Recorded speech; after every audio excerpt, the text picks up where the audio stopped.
Hi everybody, this is Jan Landy Thinking Out Loud, and it's the 7th of February.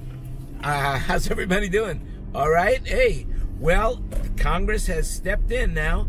If you're not following the news, I want to say this. If you're not following the news, you are lucky. There is so much news going on right now that I don't even know how you can keep up with it. I know that it's very, very difficult. Extremely difficult. First of all, well, Adam Schiff, who's the House Intelligence Committee, pretty interesting.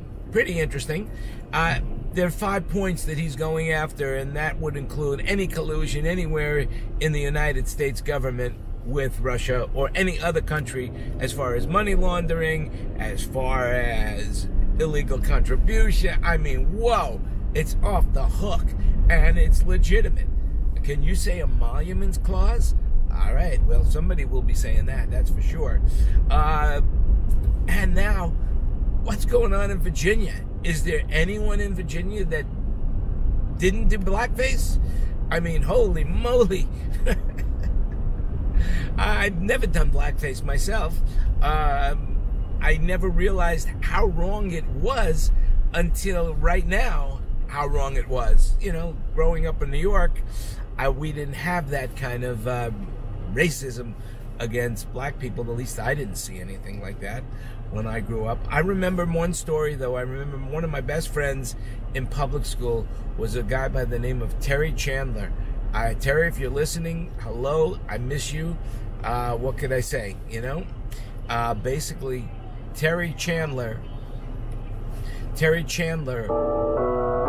Alexandria Ocasio-Cortez wants to her popularity. I don't know what's going on right now.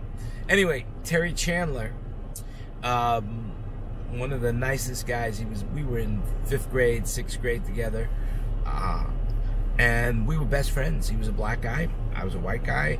Used to hang out all the time, but when we went to junior high school, he stopped talking to me, and the reason is because his black friends didn't want to be around me, so he couldn't be around me. That was the first bit of racism I saw, but I was already in junior high school at that point in time, so I was like 14 or so, I guess. I don't know, 15. Anyway, it does exist. Believe it or not, it does exist. But this Virginia thing, man, this was the heart of the South. This was, you know, where Robert E. Lee was from. I mean, Virginia. It's the home of lovers, man. It's the home of lovers, which brings me to Mr. Fairfax there. I mean, really. You know, they say hell has no... What does they say? Hell has no scorn as a... Hell has no fury. That's right. Hell has no fury as a scorned lover. And this guy, Fairfax, man, he's in for a rough ride, if what I think is true. But you know what? Should he resign? I don't think he should resign yet. I think he's got a little time to go. This is going to be a he said, she said all the way. Whereas the differences with Kavanaugh, you know, he denied knowing her all. You know, he just said, I don't know this woman. I've never seen this woman. I don't know where this woman's coming from. But Fairfax has said, hey, look, it was consensual. Now, stereotyping tells me that black women don't like to give oral sex. You know, I wouldn't know for sure. I haven't had that problem, but that's what stereotyping says. So, I don't know. You're going to have to delve into the story yourself. I'm going to have to leave it at that, you know. I think he should not resign yet. I think it's going to be a he said, she said. There's no way that she's going to be able to prove what happened, and it's much easier for him to prove that, hey, she came up to the hotel room willingly, and, you know, she does admit to kissing me. I am telling you, it was all consensual what happened, but she wanted more, and I didn't, and there we go.